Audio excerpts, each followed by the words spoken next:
quiero presentar a Alejandro Horowitz, aquí. Alejandro Horowitz es un ensayista, escritor, sos doctor en ciencias sociales, con los máximos honores, anoté por ahí. Es profesor titular de la cátedra Los Cambios en el Sistema Político Mundial. Ha sido columnista de muchísimos diarios nacionales. Actualmente sos columnista en Tiempo Argentino, ¿no? No, ya, okay.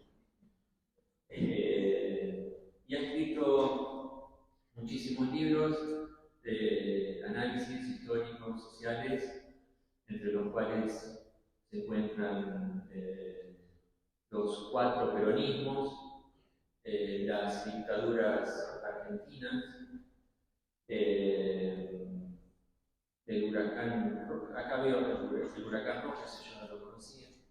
En fin, ha hecho muchísimos libros analizando la historia y los hechos sociales que en definitiva nos han llevado hasta este lugar.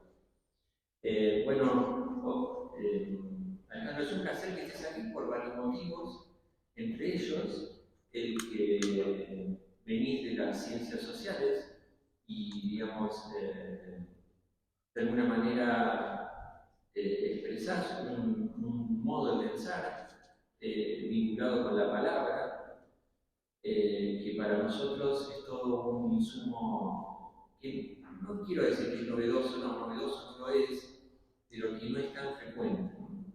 Entonces, en principio nos interesa mucho escucharte, porque pensamos que en esa escucha vamos a obtener elementos de lectura de lo que nos pasa como sociedad y que nos van a permitir enriquecer con imágenes, en este caso el trabajo práctico concreto que tenemos que hacer, que es una ficha. Así que bueno, inicio con una pregunta como para empezar el tema, por ahí tiene que ver con lo metodológico, no lo sé, y que es a partir de qué momento un hecho se convierte en historia, si existe ese momento o no. Hola, la pregunta es excelente. ¿A partir de qué momento un hecho se convierte en historia? Y empecemos por de menor a mayor. ¿Qué es una historia? Es un relato. Está confeccionado con palabras, con imágenes, con conceptos. Podemos descomponer cada uno de estos elementos en términos constitutivos. Una imagen no es más que una condensación fuerte de una cierta idea. Yo puedo tener más o menos clara la idea que la imagen condensa. Es decir, puedo ir desde la idea a la imagen, es un camino, y otro camino es yo tengo la imagen y después pienso qué es lo que la imagen condensa. Creer que un camino es mejor que el otro es una a priori que para mí no tiene ningún motivo serio. Esto se mide por el resultado. Es decir, hay gente a la que le podés decir necesito y decís el título y tiene una imagen. Y hay gente que necesita tener una conceptualización muy pormenorizada y desde ahí arma. Bueno, el problema es si la imagen es buena, está todo bien, y si la imagen es mala, está todo mal, ¿sí? Entonces, que alguien me pueda explicar maravillosamente un fallido no mejora la naturaleza del afiche en cuestión, ¿sí? Porque si se entiende tan maravillosamente, bárbaro, que me muestre su comprensión en la calidad de la imagen. Una historia empieza en el momento en que los que están participando empiezan a dar cuenta de lo que les está pasando allí. La densidad, la calidad, la claridad que se tenga sobre la historia en cuestión es otro asunto. Hay relatos buenos, relatos muy buenos, relatos extraordinarios, relatos mediocres y relatos, en fin, mejor olvidarlos. Pero esto pasa con cualquier orden de cualquier clase de actividad. Simplemente la calidad, en última instancia, está determinada por la cantidad de lo que entra en juego. En una estructura donde la base es muy ancha, entonces donde hay muchos jugadores, es muy probable que la altura sea muy importante, entonces que haya distintas calidades hasta llegar a calidades sencillamente geniales. Y después están aquellos tipos que, bueno, son geniales con absoluta prescindencia de la estructura de la que forman o no forman parte.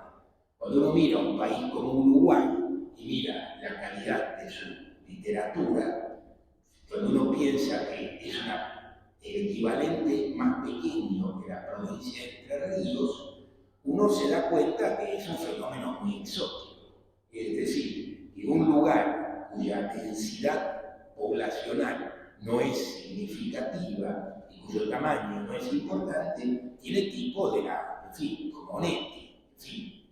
Y otros lugares que están mucho más densamente poblados no producen semejante cosa.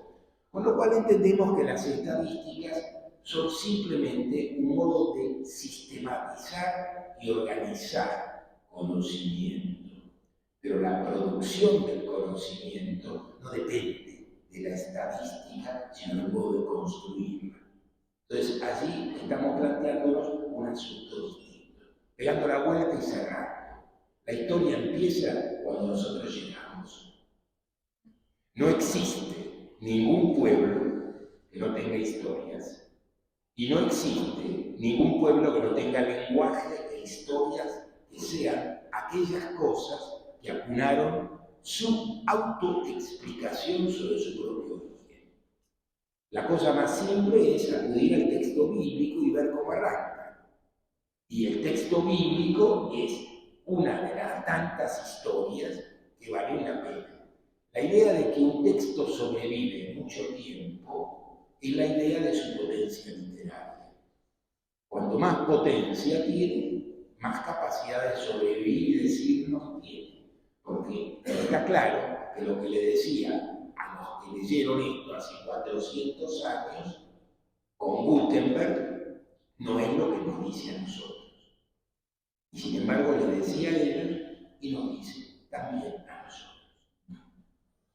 Bien, en algún momento hablaste de que la historia es un relato, ¿no? Es una construcción discursiva, en definitiva.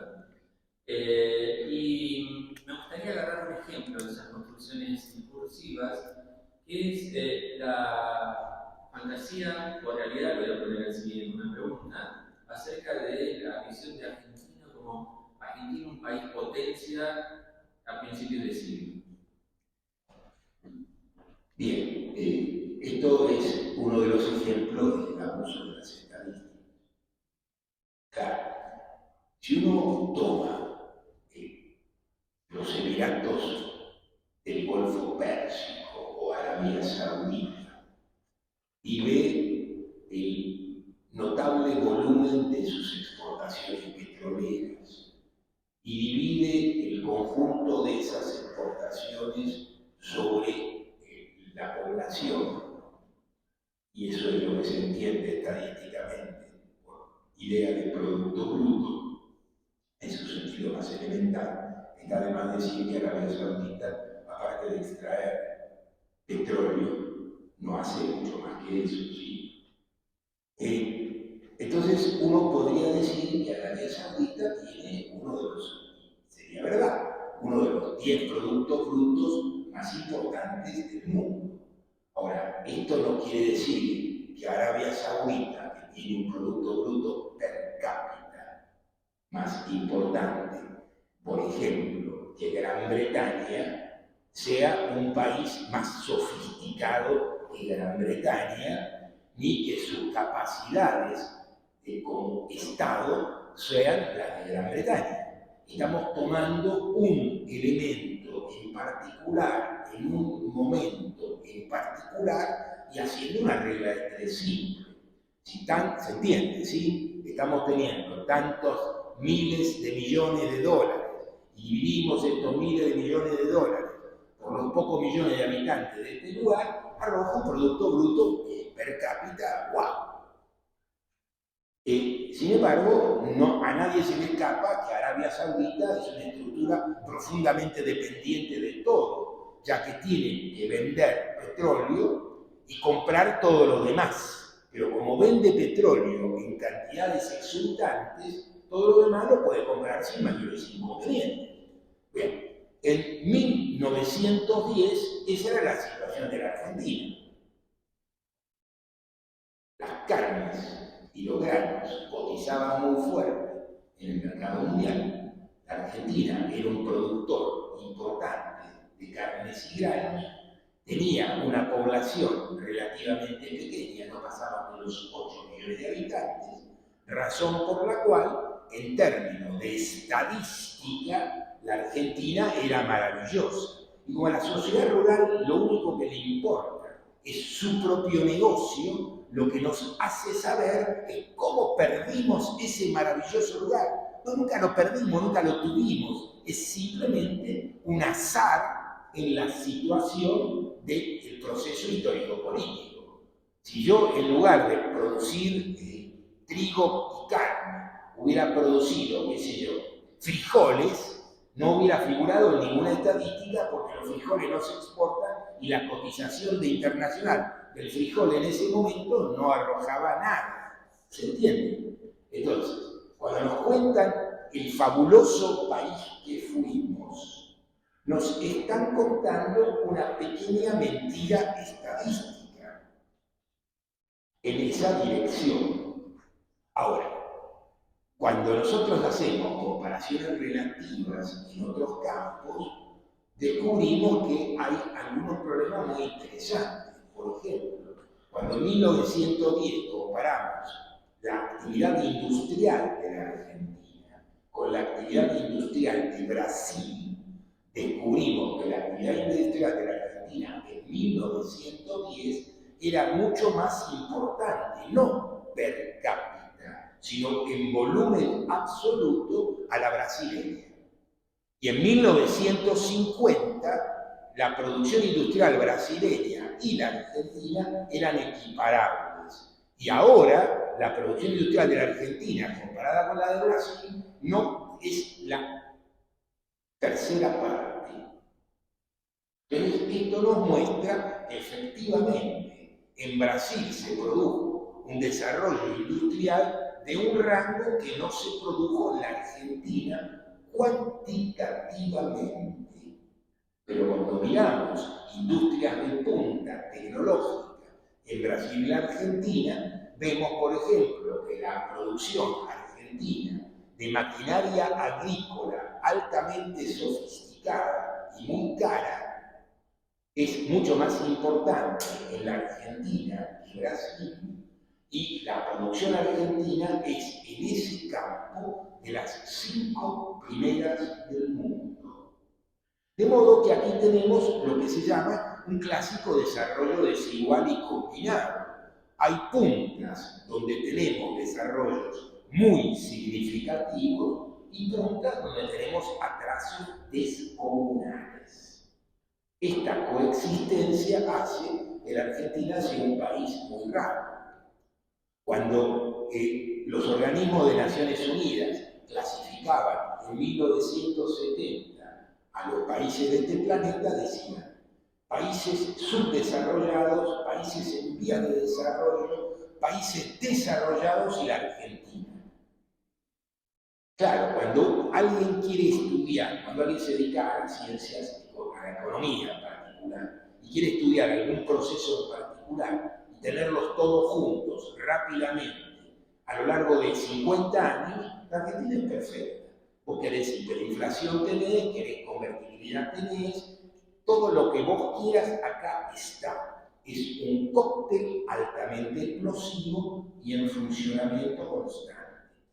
Dicho de otro modo, lo que tenemos que entender cuando leemos estadística no es simplemente un dato aislado, sino mostrar ese dato en un mapa de datos.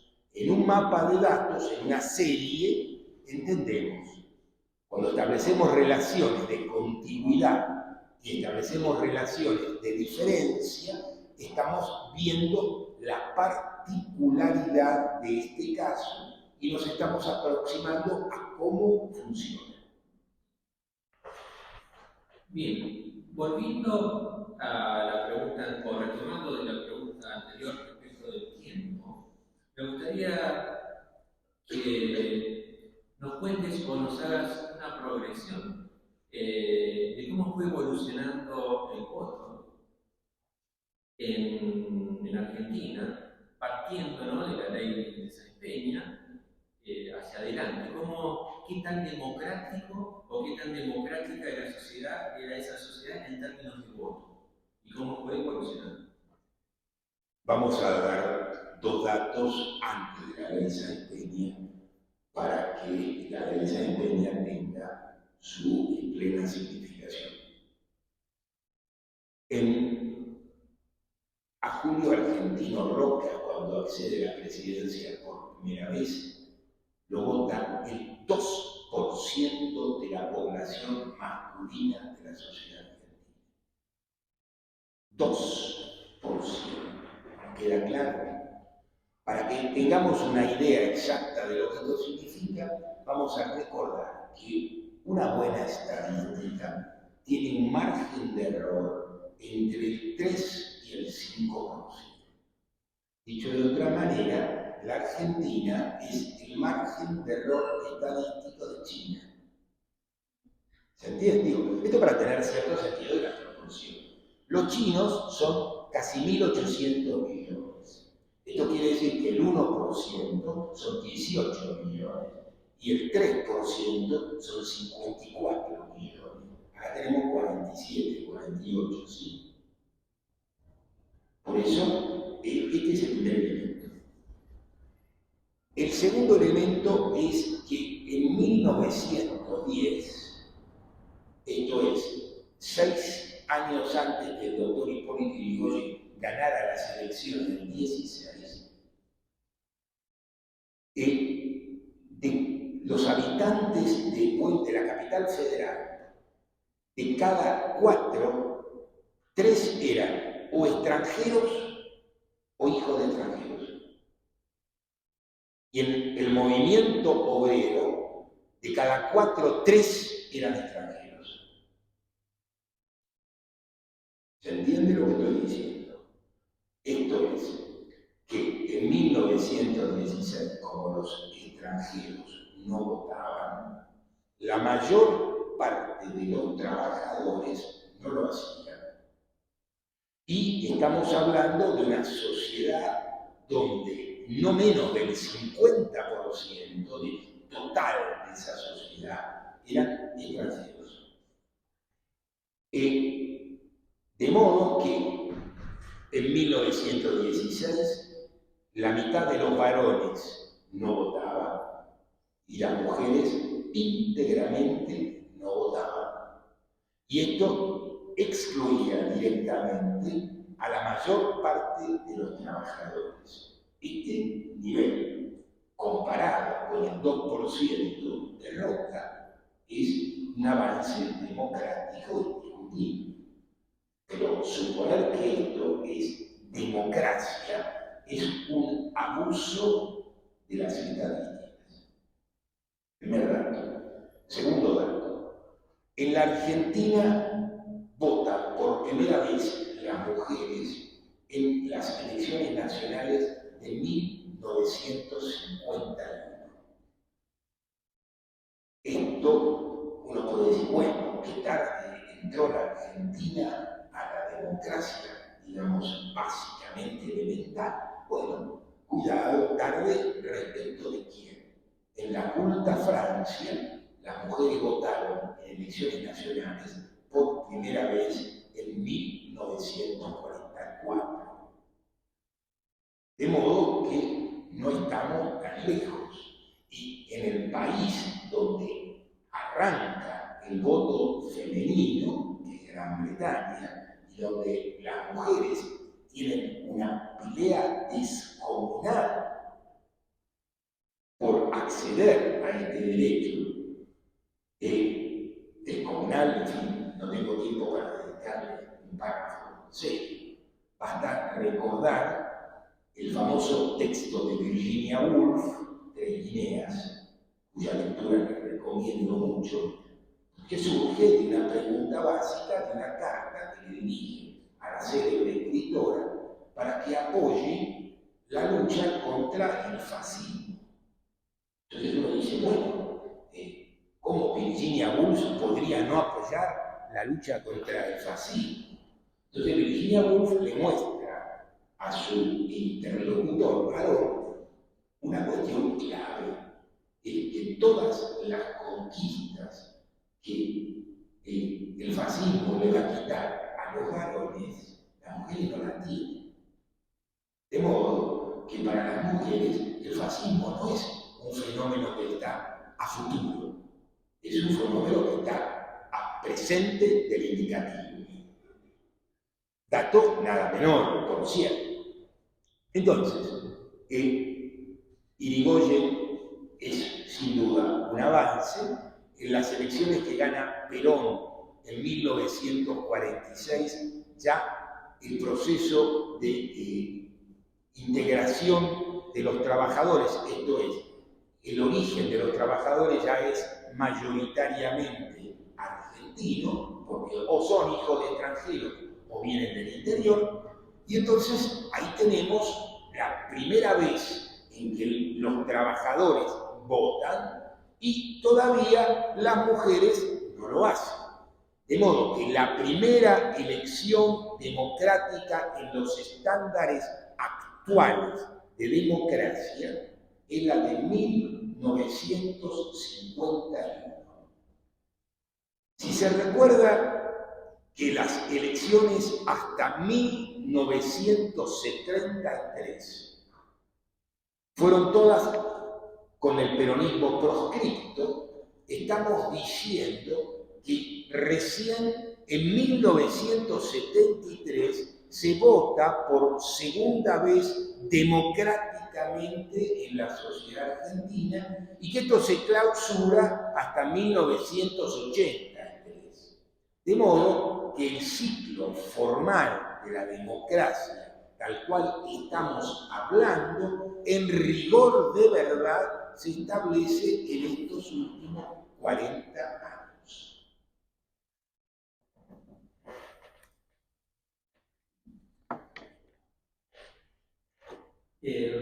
¿Por qué se generaron los golpes militares? ¿Cuáles son las causas de ese modo de tomar el poder? Podemos hacer un cuentito fácil o podemos hacer una explicación que no lo es. Para el cuentito está el Villiquen o la revista que lo sustituye según la edad de los participantes, y después vino el anteojito y ahora ya no sé cuál es. Existe la revista de pibes, ¿no? Sí. Sí, hay. ¿Cuál? La revista Genio, creo. Ah, claro, la de Clarín. Sí. Claro. Bien. Cuando uno dice golpe militar, pareciera ser un problema de incivilidad, de falta de cultura, de esas trivialidades que quieren enroscarnos y nos hacen saber que, por ejemplo, en los Estados Unidos no hay golpe de Estado. No, hay magnicidios. En Estados Unidos, cuando la situación se pone muy pesada, asesinan al presidente. Y esto no es un chiste. Podemos recordar desde el asesinato de Lincoln hasta el asesinato de John F. Kennedy, para saber que no solo los asesinan, sino que después nunca queda del todo claro cómo fueron asesinados. Esto nos hace saber que todo sistema político tiene un instrumento particular que es lo que podríamos denominar en un sentido jurídico ajuridicidad. Esto es un mecanismo por el cual se resuelve una cierta crisis de un cierto modo. Entonces, primero tenemos que saber qué clase de crisis y qué clase de modo para entender el golpe de Estado. La idea de que los programas de gobierno son invenciones personales de gente muy inteligente es una idea trivial. Un programa de Estado es un programa que no puede sino expresar de un cierto modo el interés del bloque de su clase dominante. Ustedes habrán visto que hace muchos años que los partidos políticos en la Argentina no tienen programas y que hemos escuchado a algunos dirigentes políticos explicar que sería interesante hacer un programa. No deja de ser curioso que la que dijo semejante cosa, que Cristina Fernández de Kirchner haya sido presidenta durante 8 años, y el proceso kirchnerista, incluido Néstor, son 12, y esto nos hace saber que en 12 años no había programa. Entonces la pregunta es, ¿por qué no había programa? Entonces, generalmente cuando no se escribe un programa, no quiere decir que no exista. Quiere decir que no tiene estatuto público. Muy bien. El programa del Partido del Estado, que son los intereses del bloque de clase dominantes, se puede reducir en la Argentina a una oración, y es libre circulación de capitales. Entre 1945 y 1975, hasta el golpe del 76, la Argentina tuvo control de cambios. Esto que ahora se llama el cepo, antes era control de cambios. ¿Por qué? Porque es una característica de la economía argentina histórica, no de este momento, que los dólares que genera no alcanzan para 3 cosas al mismo tiempo. No alcanzan para satisfacer el proceso de importaciones y exportaciones, y al mismo tiempo para satisfacer el pago de servicios de deuda, y al mismo tiempo para satisfacer la posibilidad de las empresas de transformar su ganancia en dólares.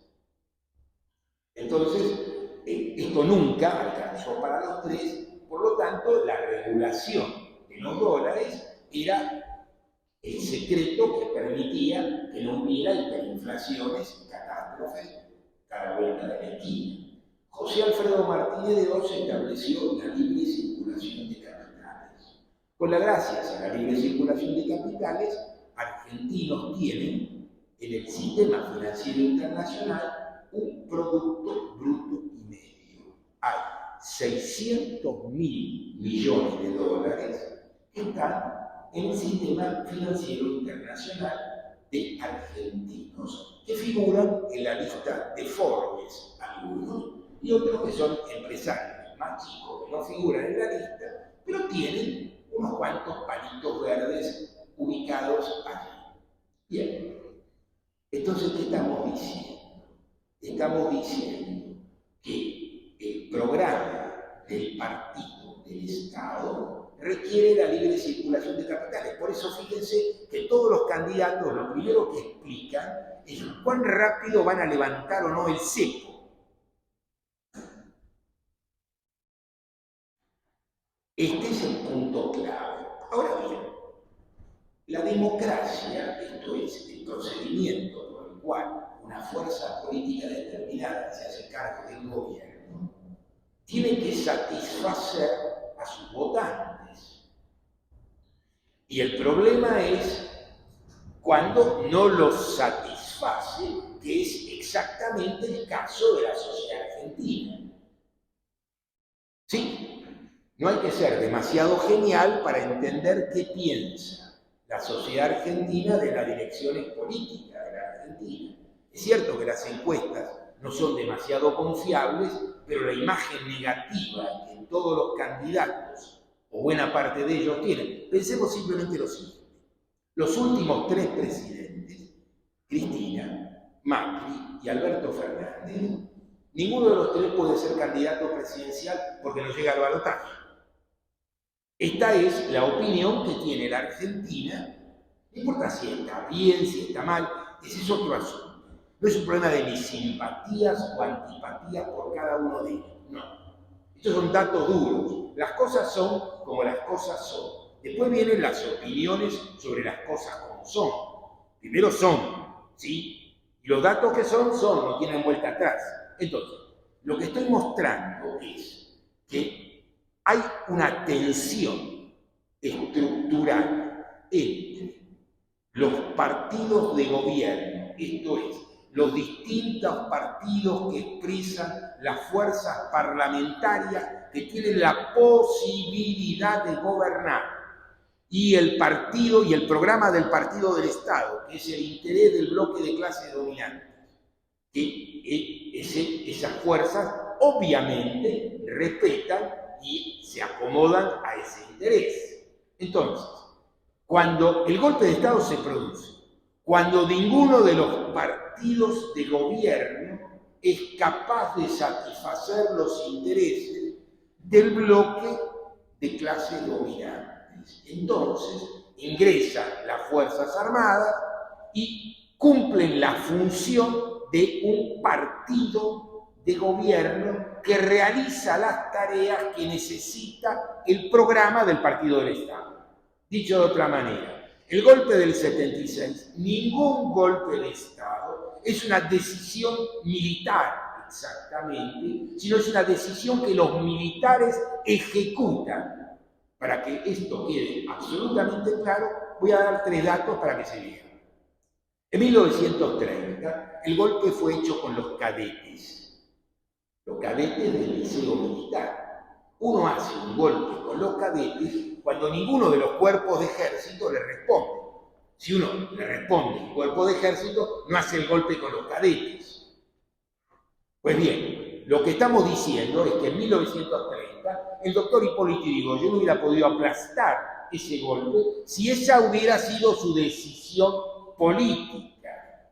No lo aplastó, no porque no tenía fuerza armada capaz de aplastarlo, sino porque tenía que chocar contra el interés directo del bloque de clases dominantes y de ninguna manera estaba dispuesto a hacer semejante cosa. En el golpe de 1962, Arturo Frondizi, que era presidente en ese momento, tenía la misma posibilidad y tampoco lo hizo. En el golpe de 1955, el general Perón tenía mayoría militar abrumadora y no la utilizó. Y así sucesivamente. En 1976, el ejército, las Fuerzas Armadas, funcionan sustitutivamente como un partido de gobierno. Y eso le da a las Fuerzas Armadas una cierta autonomía. No voy a ingresar en esa dirección porque eso nos lleva para otro lado, pero lo que nos importa entender es los golpes de Estado suceden en el momento que ninguna de las fuerzas parlamentarias está en condiciones de ejecutar el programa que requiere el bloque de clase dominante. Si no, no sucede nunca ningún golpe de Estado. Ni aquí, ni en parte alguna de este planeta. Ahora, citando el golpe de Estado del 76, hay varios actores políticos, cada uno desempeñando un determinado tipo de rol. Voy a citar algunos, no sé, o sea, la sociedad civil, no como conjunto, sino como parte, había cierta sociedad civil que avaló ese golpe. Hubo una resistencia que fue anterior también, que viene antes. Hubo intereses, digamos, internacionales que también determinaron el golpe. Uno puede leer al golpe como uno de los tantos que hubo en América Latina. Hubo también una formación, en ese caso de Estados Unidos, de estos golpistas, ¿no? Que se hacía, no sé, en Casa de las Américas, ¿no? Estás hablando de los institutos de formación militar. Eso, sí. Y también hubo un rol de los partidos políticos en el golpe, ¿no? En fin, yo enumeré un montón de factores que implica leer varios libros, no sé qué tipo de síntesis puedes hacer vos de eso, pero sí de contar cómo era la sociedad en ese momento. A ver,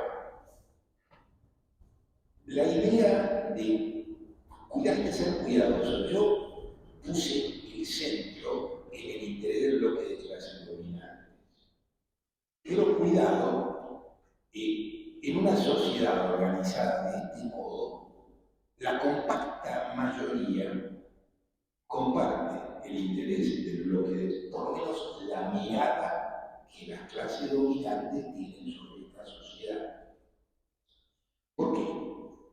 Uno puede decir, bueno, se puede adjudicar 100.000 razones, pero hay una razón funcional clave que no se nos puede escapar y no se nos debe escapar, porque es una imagen muy fuerte.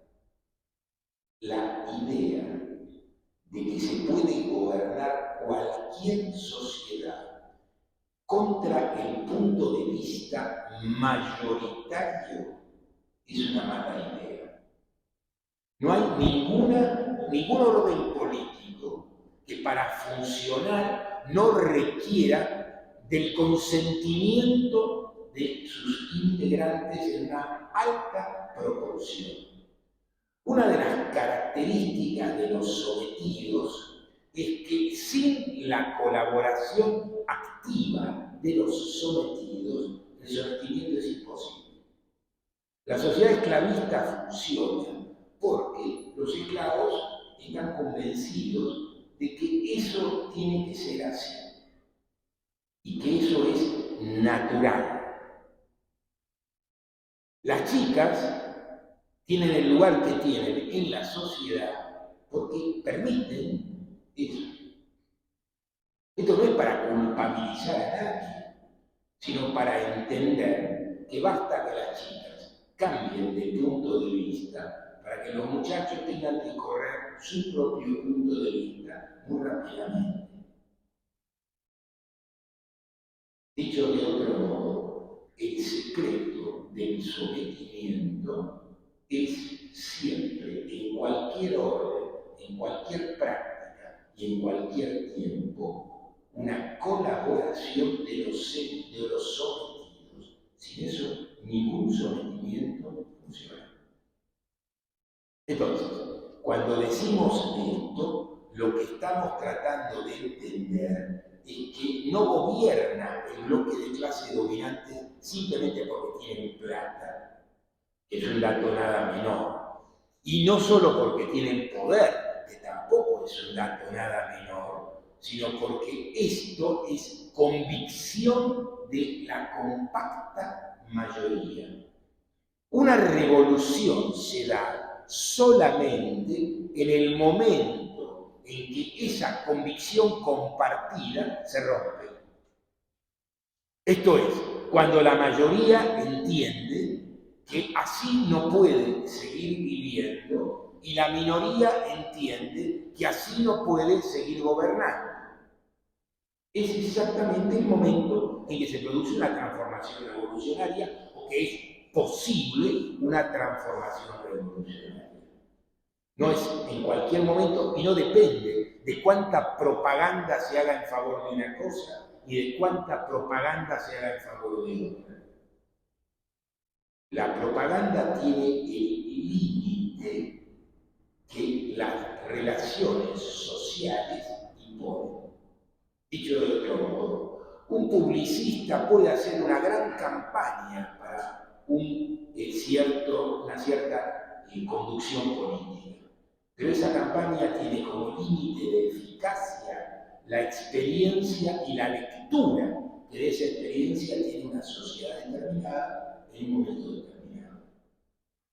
Entonces, hablando de otras cosas, no tengo duda de que los intereses están determinados por la relación con el mercado mundial. Hace un rato muy largo que el capitalismo no es otra cosa que las relaciones con el mercado mundial. Ese es el capitalismo. Lo que cambió es el tamaño del mercado mundial. En 1848 el mercado mundial era muy pequeño y era Gran Bretaña y los países que intercambiaban con Gran Bretaña.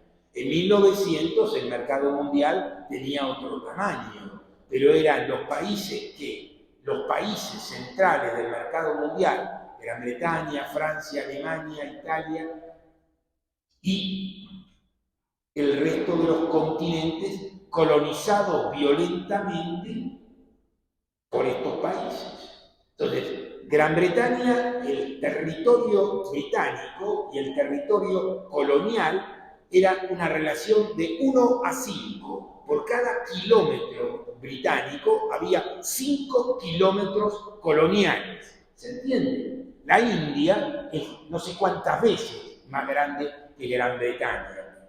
Pero fíjense ustedes, aquí está la clave. Lo que yo les dije del sometimiento voluntario. Gandhi, que era uno de los dirigentes importantes de la independencia hindú frente a la Gran Bretaña, dijo que no hacía falta ningún acto de violencia contra la Gran Bretaña. Entonces uno dice, bueno, ¿está loco Gandhi? No, sabía hacer una cuenta. ¿Y cuál era la cuenta?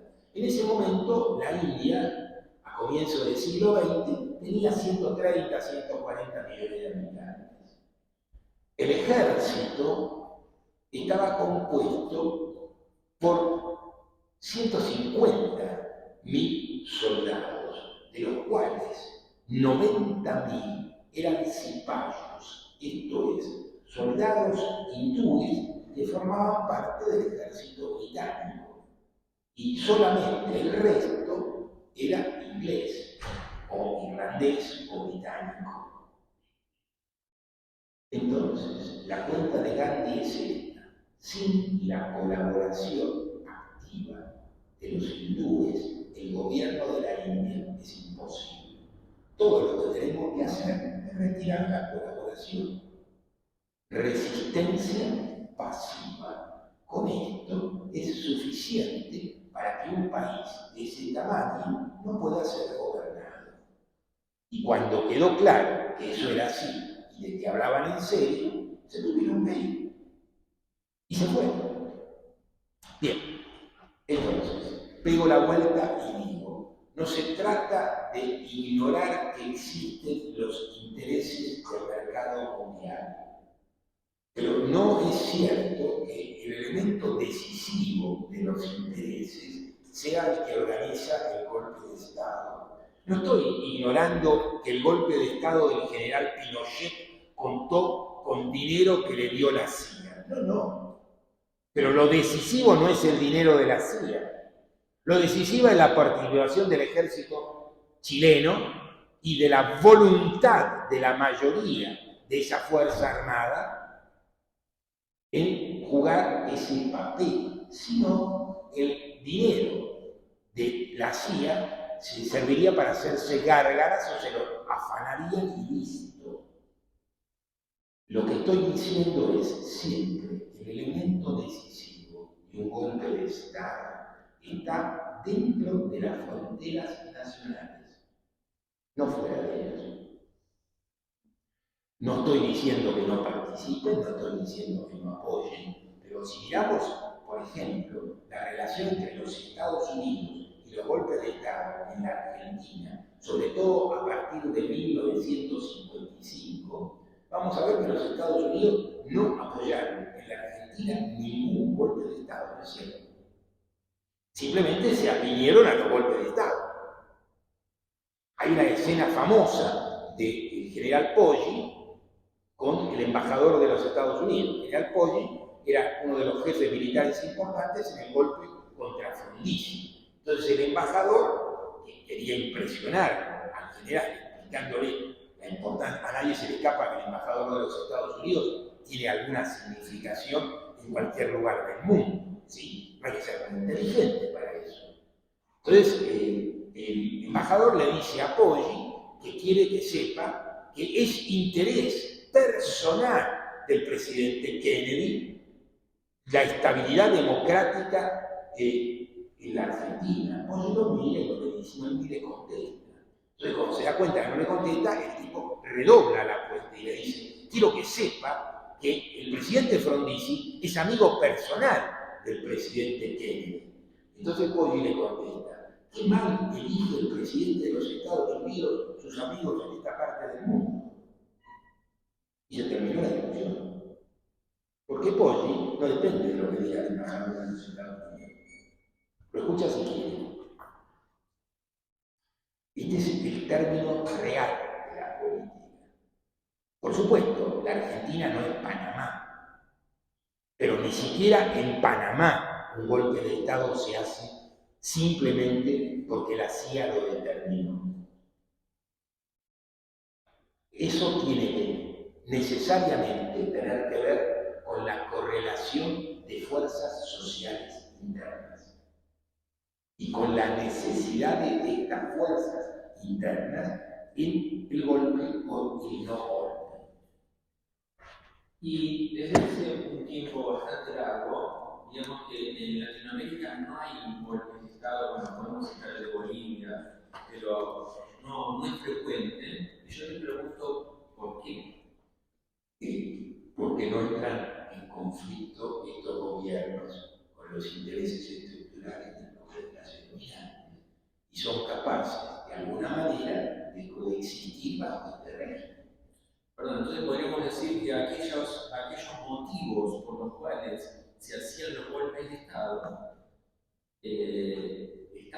permanecen, están vivos, no necesitan. Podríamos decir, así a ver si me parece, que entonces la estructura política no era capaz de resolver estos intereses sin un golpe de Estado y que en la actualidad estas estructuras políticas son capaces de hacerlo perfectamente. El golpe de Bolivia alcanza para entender. El golpe de Bolivia duró menos de 2 años y hubo que retroceder y de nuevo el MAS ganó las elecciones de Bolivia.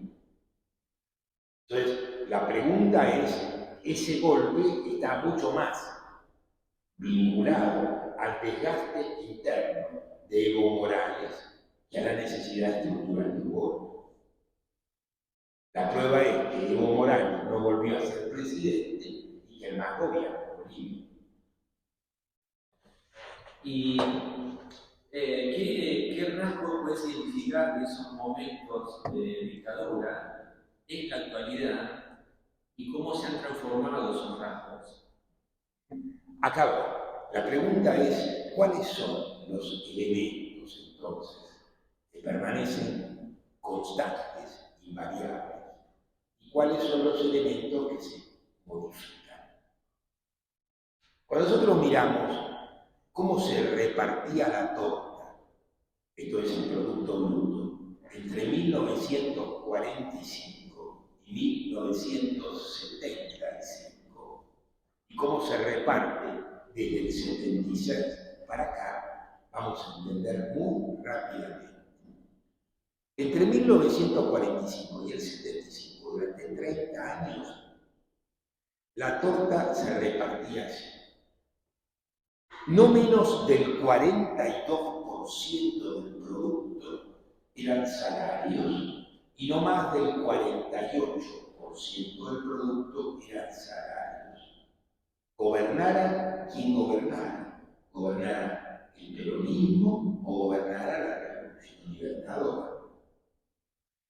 En el Rodrigazo, en el momento de la crisis en el gobierno de María Estela Martínez de Perón, se produce el primer estallido hiperinflacionario y producido por unos aumentos brutales en todos los órdenes y al mismo tiempo no permite que el salario avance para recuperar esa quita. Eso produce una redistribución regresiva que lleva a los asalariados del 48 al 23%. ¿Escucharon? Les limpiaron 25 puntos de un solo saque. Para estabilizar esa distribución fue preciso la dictadura terrorista del 76. Y desde ahí en adelante se reparte así. La discusión es el tamaño de la torta. A ver, 23% de 100 es 23 y 23% de 10.000 es 2.300. No hace falta ninguna genialidad matemática para entender que 2.300 es más que 23. Por lo tanto, aunque el patrón de distribución no se modifica, el pedacito que yo recibo es distinto. ¿Se entiende? Entonces lo que estamos viendo es que lo que permanece como continuidad es cómo se reparte la torta, por un lado, y lo que permanece es la libre circulación de capitales. Les quiero recordar que el cepo lo pone Axel Kicillof en el 2014, que hasta un minuto antes había libre circulación de capitales y que Macri no tiene más remedio que reinstalar el cepo porque se está desangrando y no tiene modo de sostener la libre circulación de capitales. Entonces vemos, el reparto de la torta y la libre circulación de capitales son los ejes que permanecen. ¿Son los únicos? No. Hay otro más. En 1983, Raúl Alfonsín, Ricardo es el hijo, perdón, Raúl Ricardo, hace en el 85 el juicio a las juntas militares. El juicio a las juntas no es lo mismo que el juicio al proceso. El juicio a las juntas es el juicio a los responsables militares de la cuestión, sin incluir a nadie más. Como si los militares fueran una especie de loquitos sueltos que hicieron lo que hicieron en contra de la famosa tesis de Herododemonio. Estaban los loquitos militares y los loquitos guerrilleros. Y una sociedad que miraba atónita y no tenía nada que ver con nada de lo que esto pasaba. Cuando alguien les cuenta una película así, ustedes pueden no saber cómo es la película, pero hay algo que pueden saber inmediatamente, cómo no es. Así no es. No existe ninguna sociedad en la Tierra en la que se pueda hacer semejante cosa. No es la Argentina ninguna. Para poder hacer una masacre como la que se hizo, fue preciso contar con el respaldo de la compacta mayoría. El por algo será. Ustedes algunos son demasiado jóvenes para recordar esta horrible expresión, pero esto explicaba, me acuerdo, el tipo me miró y me dijo, mirá, Alejandro, a mí no me va a pasar nada, a vos te va a pasar. Porque yo me porto bien, vos no. Era la versión más cuadrada de una postura enormemente clara. Ese es el secreto. Y cuando uno mira los intendentes de 1970, 76, uno descubre que todos los partidos políticos del arco parlamentario, todos que tenían intendentes, siguieron teniendo intendentes. Esto es, este no es una dictadura militar. Los militares son el instrumento. Entonces, si nosotros vimos después enormes órdenes de complicidad para que los responsables militares no fueran juzgados, y vimos el punto máximo, el indulto de Menem, donde los juzgados se fueron a la casa. Y después vimos un cambio en esta dirección y se abolieron las leyes de punto final y obediencia debida, y esto primero lo hizo el Congreso, después vino el gesto del presidente descolgando el cuadro, y después vino la decisión de la Suprema Corte de Justicia de declarar ilegales e inconstitucionales esas leyes. Entonces, los tres poderes del Estado dijeron, aquí hay un punto de corte. ¿Y se terminó? Sí, esa parte hasta un cierto punto se terminó. Pero en la Argentina después hubo 3 atentados descomunales. El atentado a la embajada, el atentado a la AMIA y el atentado a la voladura de Río Tercero, donde hay juicio y el juicio determina que eso se hace para borrar pruebas de la venta de armas ilegales. Y sin embargo, Menem se murió siendo senador de la nación. Y sin embargo, a tantos años de estos 3 atentados, ninguno de los 3 fue esclarecido con un mínimo de seriedad. Ninguno. Entonces nos hacen saber que la impunidad no es un problema del pasado. Y que cuando Milei dice la casta política, no miente. Nos pone el nombre del profundo desagrado que una sociedad tiene por una dirección política que se comporta como se comporta esta. Entonces, la continuidad no es la violación de los derechos humanos, no es la del 76 exclusivamente. El gatillo fácil forma parte de esta violación sistemática. Y las condiciones de pobreza a los que está sometida la sociedad argentina, ni que hablar. En 1970, para ser pobre en la Argentina, había que ser un desocupado. Y desocupados eran el 4% de la población. Hoy, la pobreza en el 2015, cuando Cristina se va, era del 30%.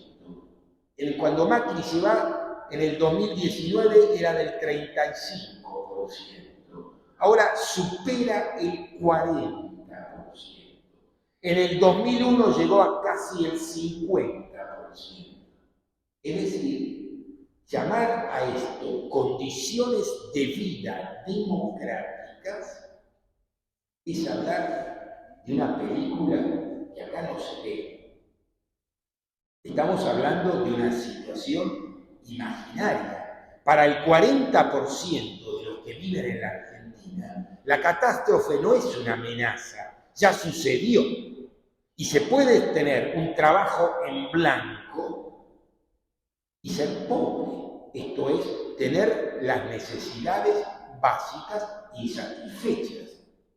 Y conviene decir que trabajadores formales son una minoría de los trabajadores.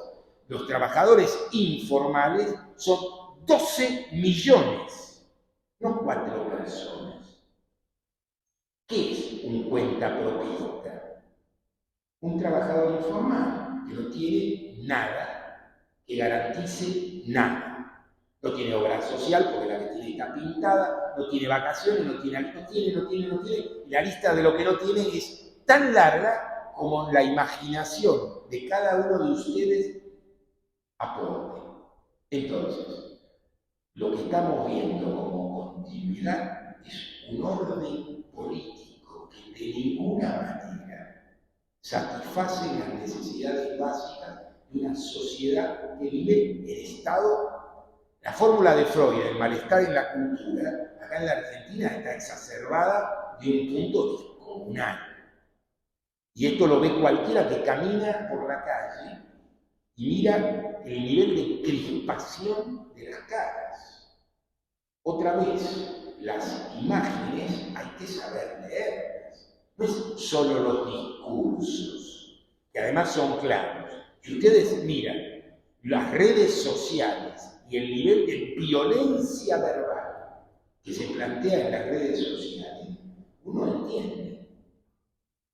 entiende que las condiciones de existencia que aquí nos plantean son inenarrables. Entonces, Alejandro, pienso, ¿qué tiene la democracia para ofrecernos en cuanto ofrecernos como mecanismo, como modo de gestionarnos, para revertir estas condiciones que vos estás describiendo? A ver, la idea de que un mecanismo, algún mecanismo, el que fuere, puede, es una idea muy llena de ingenuidad liberal. ¿Qué quiero decir con esto? La idea de si yo tengo una ley y un código penal y un código de procedimientos y gente que dice que es juez, yo tengo justicia. No. Lo que tengo son funcionarios judiciales que se ocupan de problemas judiciales. Esa es otra cosa. La idea de que si la gente vota cada 2 años hay democracia, no. Hay democracia si en el mix de las ofertas políticas hay una oferta capaz de transformar la situación. El viejo Marx, que era un hombre muy inteligente, decía que la mayoría tiene derecho de gobernar. El poder de gobernar no es lo mismo que el derecho. El derecho es siempre teórico y el poder siempre es efectivo en presente del indicativo y en primera persona del singular. Yo puedo, yo no puedo. Yo podré es una promesa. Ni siquiera hace falta que yo sea cínico. Yo puedo creer honradamente que yo podré. Pero ustedes tienen que creer, no menos honradamente que yo, que lo que yo les digo va a ser cierto. ¿Y por qué creerían tal cosa? ¿Qué he hecho yo para justificar semejante creencia? ¿Qué es lo que yo he probado para que ustedes me crean? ¿Se entiende? Las creencias colectivas no son el resultado de campañas simplemente. Las campañas son aquellas cosas que navegan en aquello que la gente cree para ponerlo en valor. Nada más. Ninguna campaña modifica demasiado lo que existe. Es capaz de acentuarlo, de mostrar la conveniencia o no de tal. No estoy diciendo que una buena campaña no es eficaz. Cuidado. Digo que la eficacia final de una campaña siempre depende de la calidad del producto.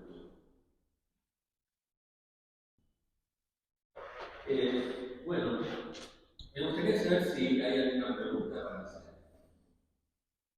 ¿No? Sí, tal vez.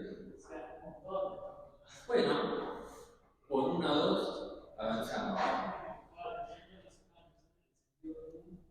En la sociedad y si ese sentido común viró a la derecha o qué está pasando en eso. Es muy buena la pregunta. A ver, si yo, no, a vos te agarran los cuatro y te cagan a patadas. Y después de cagarte a patadas te afanan. Y después de afanarte te tiran en la cuneta. Y a vos te pasa esto 4 veces. ¿Vos qué vas a opinar de los chorros?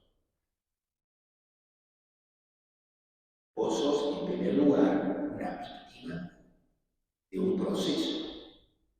Y tus opiniones no son abstracciones que descienden de un planeta imaginario donde hay valores democráticos, valores antidemocráticos. Y vos agarraste y te dijiste valores antidemocráticos porque se te cantó.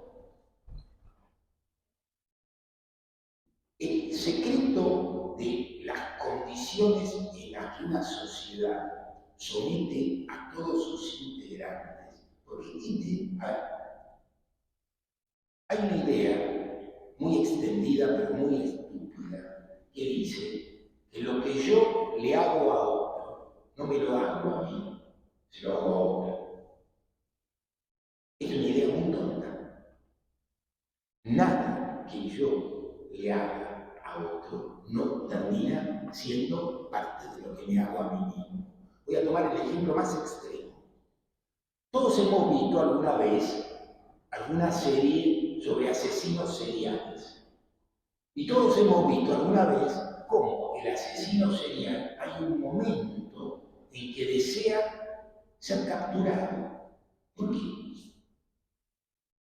¿Quién no le hace lo que le hace a sí mismo, se lo hace a otro? ¿Por qué quiere ser capturado? Porque se vuelve insoportable hacer eso. Y al mismo tiempo, su compulsión a hacerlo no le permite hacer otra cosa. Entonces necesita que lo capturen para que lo liberen de esa horrorosa práctica sistemática. Esto no es verdad solo en una dirección. Lo que yo le hago a los demás, me lo hago inevitablemente a mí mismo. Que yo puedo estar lo suficientemente loco como para no entender eso, está claro. Pero para no entender que eso no sucede es otro problema de otra calidad. Entonces, pego la punta. Cuando nosotros imponemos durante décadas condiciones invivibles y les contamos a la gente que estamos en el más maravilloso de los mundos y que el mundo es magnífico, hay un momento en que se produce una comprensión sintética que podemos decir así: los políticos son una mierda. Y esta idea es una idea que se entiende rápidamente de una comparación básica. Si uno va, mira, no lo que tienen de verdad el patrimonio real de los senadores nacionales, sino lo que ellos declaran que tienen. Vamos a ver que no hay uno solo que sea pobre. No hay ninguno que viaje en colectivo, no hay ninguno que vaya a Mar del Plata en el tren. ¿Se entiende lo que estoy diciendo? Vive en otro planeta.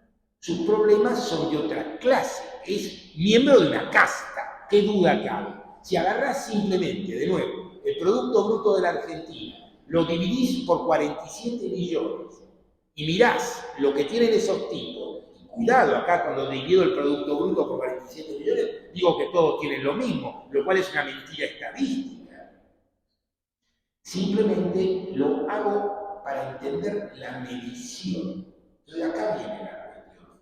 Acá tenemos un corrimiento a derecha de la sociedad o un corrimiento a derecha de la política que la sociedad sufre. Si yo no entiendo la diferencia, porque acá hay una segunda cosa. La calidad democrática de una sociedad es la calidad democrática de su educación pública. Sí, las posibilidades. Yo soy un producto de la educación pública. Escuelas primarias, públicas, secundarias, públicas, universidad, sí, todo. Era una educación pública de alta calidad. Cuando yo iba al colegio primario, los padres de mis compañeritos, la mayoría, no había hecho más que la primaria. ¿Y qué sabían? Sabían sumar, restar, multiplicar, dividir, la regla de tres simple, la regla de tres compuesta. Podían leer un mapa mudo de la República Argentina, tenían una idea de cuál era la historia nacional, sabían dónde quedaba Europa, tenían nociones de geografía, sabían lo que era una isobara, una isovieta, sabían cosas que en mi generación ya había de tener tercer año de colegio secundario para saber. Los tipos que terminan hoy una universidad privada, hay que ver si lo saben. Entonces, ¿qué estamos diciendo? Hemos hundido el fondo del pozo. Cuando miramos lo que arroja como resultado la escuela pública primaria, de cada 10 pibes, 3 no saben leer y escribir y terminan la escuela. Cuando yo iba a la primaria, en primer grado inferior, en primer grado superior, ya no existe más eso, y segundo grado, todos pasábamos al frente con el libro de lectura a leer, todos. Y no había nadie que no leyera razonablemente en cuarto grado, es decir, a los 10 años. Esto, que no es una tecnología de punta, es simplemente para qué sirve una institución, para qué sirve la escuela hoy. Es un merendero, es el lugar donde chicos muy pobres van a comer. Entonces, la idea de una sociedad que trata a sus integrantes de este modo puede tener alguna clase de debate democrático, es una estupidez. ¿De dónde va a salir el debate democrático? ¿A partir de qué? ¿Se entiende a dónde voy? Digo, es muy barato responsabilizar a las víctimas. Siempre hacen esto. Y tenemos que saber, no que las víctimas no tienen responsabilidad, es otra cosa. Pero partir de la responsabilidad de las víctimas no es una buena idea. Bueno, Alejandro, para cerrar, tengo una pregunta, casi es una consulta. Nosotros vamos a hacer afiches con el tema 40 años de democracia y más allá de narrar imágenes como imágenes en sí, sino narrarlas como texto, ¿con qué tipo de imágenes vos relacionás estos 40 años de democracia? Yo tengo imágenes muy contrastadas sobre estos 40 años de democracia. Una de las imágenes que me aparece son las caras pintadas. La otra imagen que me aparece es el 2001. Y creo que el punto de lo que esto es la oscilación entre esos dos puntos. Ahora, ¿cómo sintetizaría yo ese conflicto? Yo no sé, a ver, tal vez sea simplemente mi falta de preparación en esta cancha. No estoy diciendo que esto sea así, mucho menos, pero yo no lo veo. Yo veo básicamente un instrumento de medición y una catástrofe para medir. No le podemos echar la culpa al metro patrón que la tela no alcanza. El metro patrón lo único que hace es medir la tela. Nos dice cuántos metros hay y nos dice, bueno, esto es lo que hay, punto. Lo que este orden político arroja como resultado está a la vista. Festejar esto es francamente muy difícil. Pero hay una cosa más. Este debate, esto que hacemos acá, si este orden no existiera, no lo podríamos hacer. No debemos ignorar ninguna de las dos cosas, ¿sí? Ni por esto vamos a comprarnos el tranvía de lo que no es, ni por esto vamos a ignorar que podemos lo que no podíamos.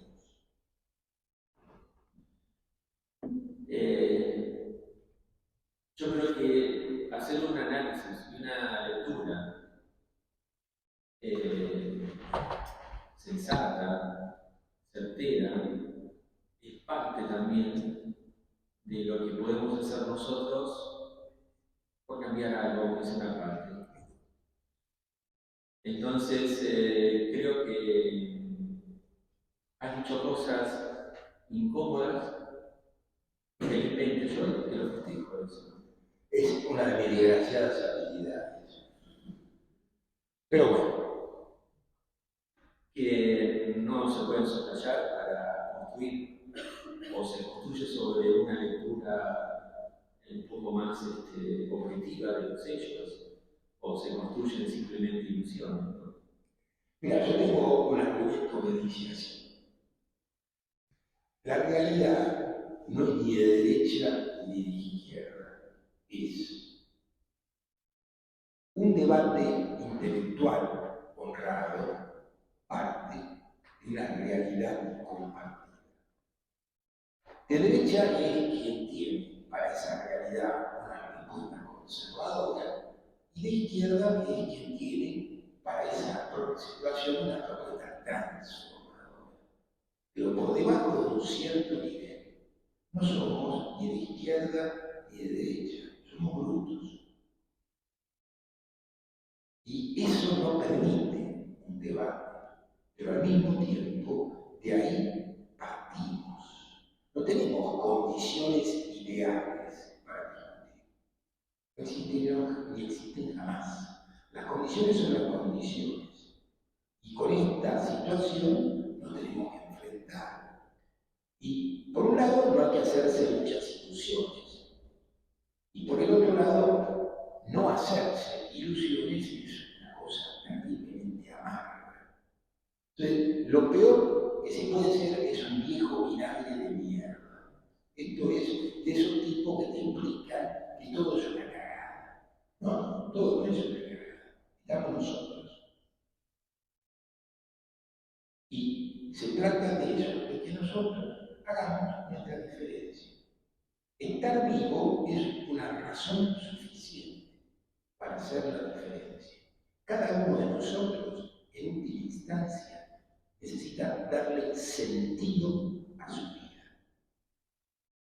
Esto no quiere decir que lo que para Juan tiene sentido sea necesariamente para María maravilloso. No. Una sociedad vale la pena cuando Juan y María, que de ninguna manera son iguales, ni tienen por qué serlo, pueden los dos tener condiciones, un piso razonable de existencia y posibilidad. Eso es una sociedad democrática. Todo es una cagada. Bien, trabajaremos para esa conciencia. Te agradecemos mucho la charla, Alejandro. Gracias.